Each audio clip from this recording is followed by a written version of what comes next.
Olá, desejo que todos estejam bem. Nós vamos dar continuidade à leitura do livro Nossos Filhos São Espíritos, de autoria de Hermínio Corrêa Miranda. Nós vamos ver hoje o capítulo 23, cujo título é Presença de Deus. Então, o autor do livro discorre sobre as religiões e as escolhas de cada um. Também faz relatos pessoais sobre sua trajetória e aprendizado e o desenvolvimento de sua fé no Criador, em Jesus, seu enviado, enviado de Deus, aqui na Terra para esclarecer e dar exemplos divinos. Então, vamos iniciar a leitura. O leitor ateu ou descrente, devo imaginá-lo de muitos matizes ideológicos, há de estar perguntando a si mesmo, mas que tem Deus a ver com tudo isso? Se perguntou, deixe-me responder com outra pergunta. Assim, o que não tem Deus a ver com isso e com tudo o mais no universo? Quanto aos demais crentes e praticantes de muitas religiões ou seitas, também podem pensar que isso é problema pessoal, que cabe a cada um de nós resolver. Em princípio, estaríamos de acordo. Práticas religiosas ou atitudes agnósticas são posturas estritamente pessoais e representam ações, aliás, e representam opções igualmente pessoais, que devem ser respeitadas, o que não impede que possamos conversar de modo educado e civilizado acerca dos vários aspectos envolvidos. Mais adiante, lemos: em minha opinião, é mais importante um legítimo sentimento de religiosidade do que a adoção ou filiação formal a esta ou aquela instituição religiosa. Mais adiante, nós lemos: para muitos, a religião é apenas um hábito, uma obrigação social, um aspecto secundário da vida ou, como tantos dizem, um freio. Em famílias mais ou menos acomodadas a esta ou aquela religião, os filhos são encaminhados para as instituições frequentadas pelos pais, o que é compreensível, e lá ficam para o resto de suas vidas, sem mesmo cogitar de saber se é aquilo mesmo que desejam, o que é questionável. Mais adiante, é certo que uma educação religiosa deve ser ministrada às crianças da mesma forma e intensidade com a qual outras disciplinas lhes são ministradas. As instituições espíritas, por exemplo, prestam relevante serviço através das escolas de evangelho para a infância. Trazemos em nossa bagagem cultural matrizes ideológicas consolidadas ou ainda imprecisamente definidas. As experiências passadas não são decisivas na escolha de uma postura religiosa ou agnóstica em cada vida que se inicia na Terra. Não poucas vezes a escolha é decidida previamente, ou seja, antes de nascer, quando a pessoa resolve se dirigir ou é encaminhada por motivações que lhe são respeitáveis a uma família católica, protestante, judia ou muçulmana, por exemplo. Então, é natural, né, que o filho vai aprendendo com os pais, frequentando a mesma religião, né? Continuando a leitura. Na verdade, ao contrário de unir as pessoas, mesmo porque a maioria dos cultos expressam de maneira diversa as mesmas crenças básicas, as religiões costumam, paradoxalmente, suscitar incrível volume de intolerâncias, de ódios e rancores de difícil conciliação. Os religiosos mais intransigentes tendem a considerar suas respectivas seitas não apenas como a melhor, mas a única, fora da qual não há salvação possível para os infiéis, entre aspas, de todos os matizes, infiéis de todos os matizes, não são aceitos para quem tem uma determinada religião. Continuando adiante o texto. Nutro a esperança de que os conceitos que vimos debatendo neste livro possam contribuir para uma visão mais aberta, ampla e inteligente do problema religioso. Afinal de contas, não estamos vindo todos, sem uma única exceção, de um desconhecido número de existências, nas quais adotamos tantas e tão diversas maneiras de considerar os aspectos religiosos? Quem diria que já adoramos o sol, a lua, ídolos, pedras, animais, objetos, árvores e tantos deuses e deusas? Isso se referindo a nossas encarnações anteriores, né? Mais primitivos. Tudo isso é experiência, é aprendizado, e disso resulta um seguro e incessante processo de abordagem da verdade, como sucessivas aproximações. O trato com os espíritos ao longo de muitos anos em nossos trabalhos de intercâmbio com eles proporcionou-nos uma visão, diríamos, privilegiada do delicado problema religioso. O que observamos junto deles é a multiplicidade de experiências religiosas e as mudanças que se vão operando em cada um no correr dos tempos. À medida que trocamos de corpos físicos e de contextos sociais, históricos, geográficos e culturais, vamos também substituindo por outras mais racionais nossas crenças. É interessante, realmente podemos nascer em outros lugares, né, com religiões bem diferentes do que conhecemos aqui, por exemplo, e certamente estaríamos seguindo outra religião, né? Continuando a leitura. Temos dialogado com espíritos que foram tão fanáticos e intolerantes ao combaterem e ajudarem a condenar o Cristo, porque pertenciam às hierarquias sacerdotais da época, como fanáticos e intolerantes seriam, séculos depois, agora nominalmente cristãos, ao perseguirem e condenarem os que não queriam ser cristãos, ou, pelo menos, não conseguiam aceitar a forma de cristianismo que lhes estava sendo oferecida. Mais adiante, vamos ler aqui.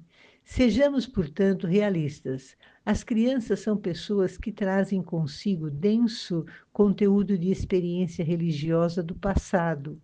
Dificilmente teria sido possível viver tantas vidas sem um envolvimento maior ou menor, aqui ou ali, no tempo e no espaço, com as inúmeras seitas que o mundo tem conhecido.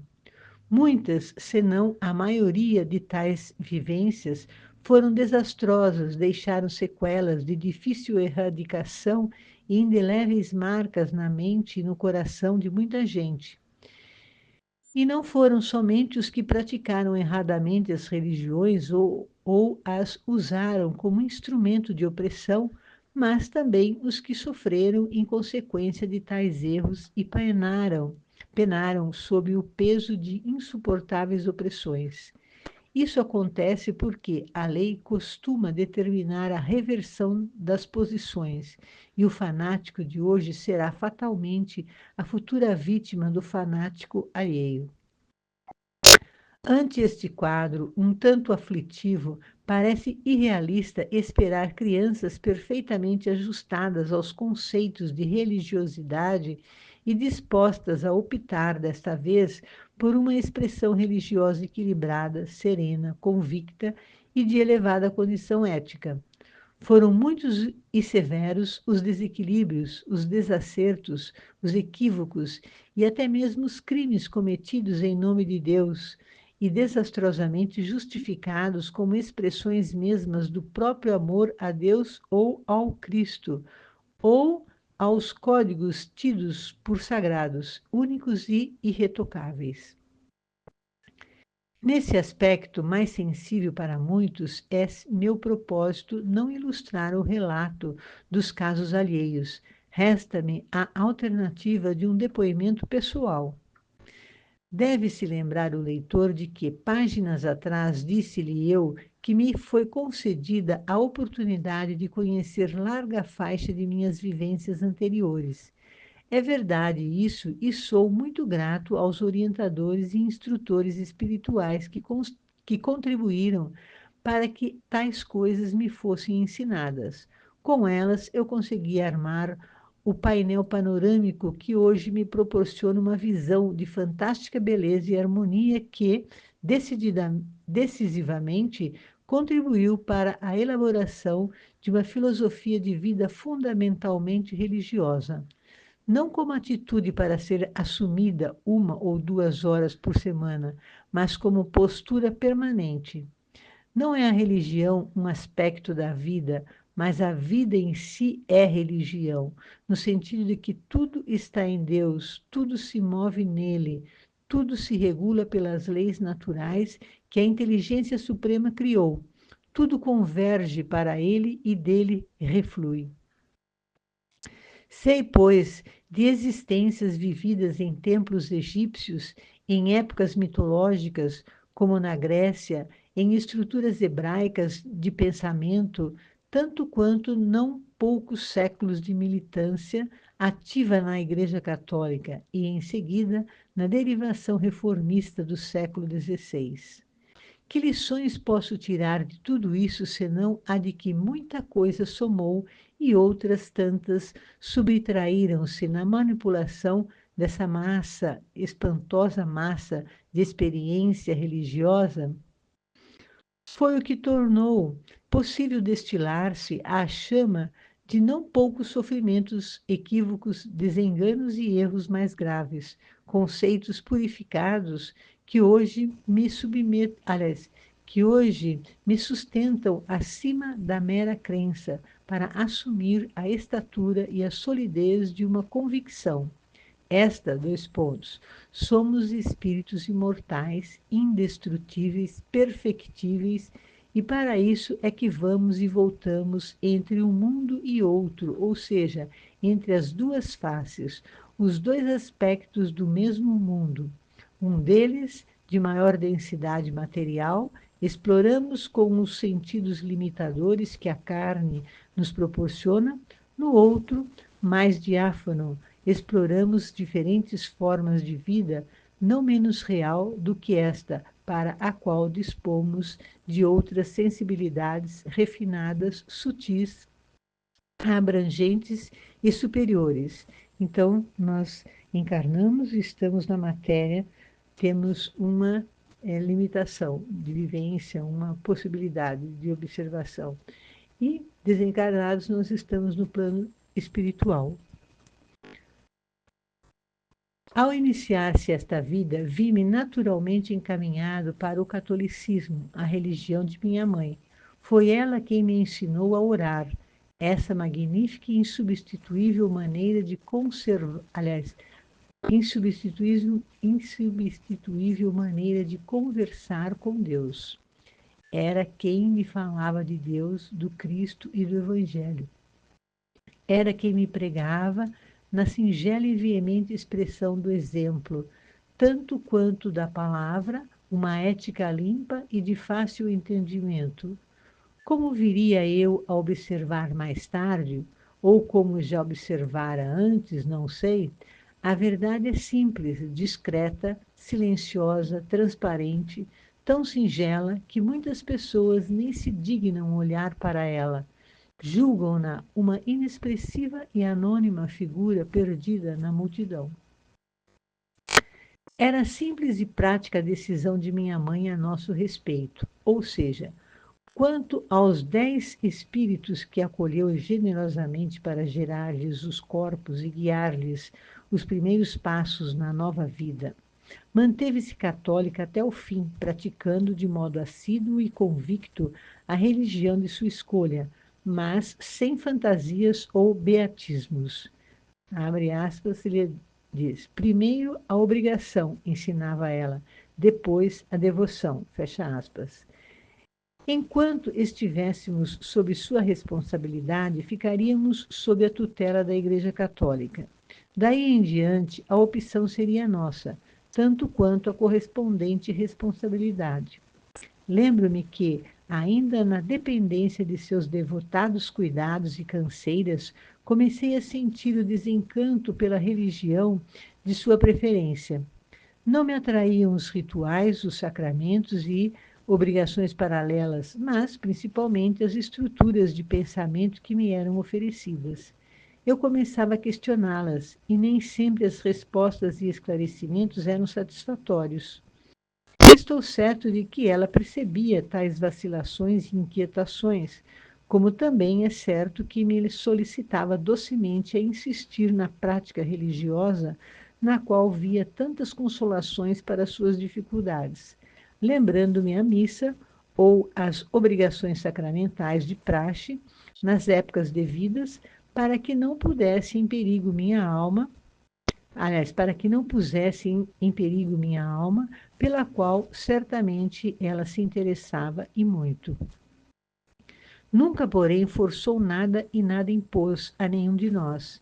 Era de supor-se que teria preferido todos abrigados devotamente sob as asas da sua amada igreja, mas não desejou tomar por nós decisões que entendia pertencerem a cada um, a não ser no período da infância, quando não tínhamos condição para considerar os fatos, analisá-los e decidir o rumo a seguir. Sou grato a ela por tudo isso, o bom senso, o equilíbrio, a inteligência, aliás, a inteligente maneira de agir.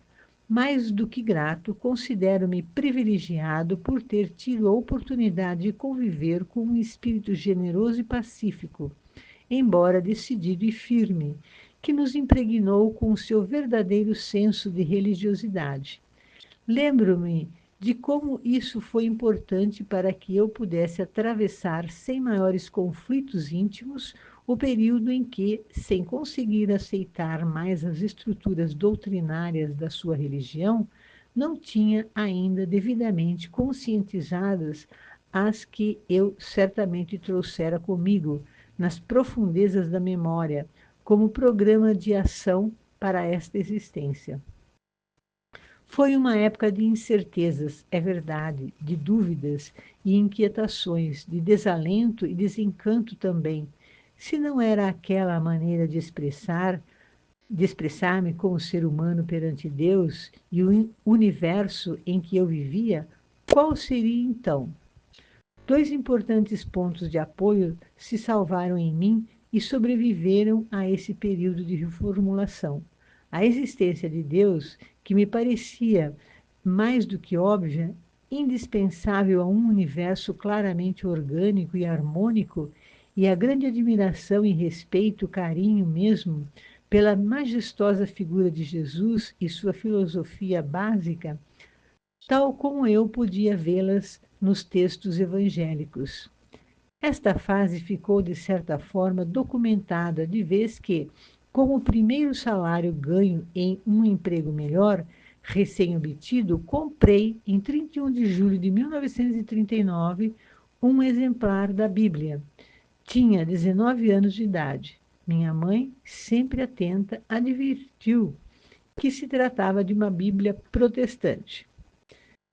Continuando mais adiante, seja como for, essa é a Bíblia que me tem servido, entre várias outras mais recentes, há mais de meio século. Desde logo passei a encontrar ali ressonâncias harmônicas com o meu oculto diapasão íntimo. Penso hoje que talvez naqueles momentos em que eu em que eu estudava os textos com a firme deliberação de penetrar-lhes o sentido, desmaterializavam-se as barreiras do tempo e eu ouvia o Cristo ensinando as belezas de sua inesgotável sabedoria. Tantas vidas levara ouvindo e repetindo aqueles conceitos que já os trazia escrito no coração e na memória integral. Era como se reencontrasse velhos amigos e redescobrisse caminhos que trilhara em outros tempos, não sei onde e nem como. Em suma, o Cristo chegara de novo às profundezas do meu ser, ou será que nunca houvera estado ausente e eu apenas não me dera conta de sua presença? Mais adiante, vamos continuar a leitura. Não tenho a pretensão de achar que minha experiência pessoal sirva de modelo a ser adotado por todos, ou pelo menos por alguns. Nem me coloco eu próprio como um ser redimido, dotado de luminosas virtudes e inatingíveis perfeições. Estou bem consciente de minhas limitações e do muito que me falta percorrer até chegar a um estágio de razoável serenidade. Além disso, embora os mecanismos psicológicos sejam idênticos ou muito semelhantes em todos, cada um de nós tem sua peculiar maneira de agir e reagir aos estímulos que a cada momento nos chegam. Essa complexa dinâmica é resultante de todo um conjunto de experiências e vivências que, por sua vez, determinam um certo grau de maturidade ou imaturidade de cada um de nós. Somos seres singulares, únicos, universos miniaturizados, partículas de consciência, meros pigmentos coloridos que, juntos aos milhares, aos milhões, emprestamos cor à comunidade em que vivemos, às épocas, aos contextos históricos, geográficos e sociais em que nos inserimos de tempos em tempos, vida após vida. Acabamos encontrando o caminho, pois não há outro senão aquele que leva a Deus. Se muitos são os que resolvem passar pelos atoleiros, pelos desertos e espinheiros, que fazer? Não é direito de cada um e responsabilidade o livre decidir pelas opções que se vão apresentando? Afinal de contas, Deus não tem pressa, porque está além e acima do tempo e do espaço, mas é muito pouco inteligente e dói muito e demora demais chegar quando nos obstinamos infantilmente em fazer a caminhada sem Ele, como se isso fosse possível.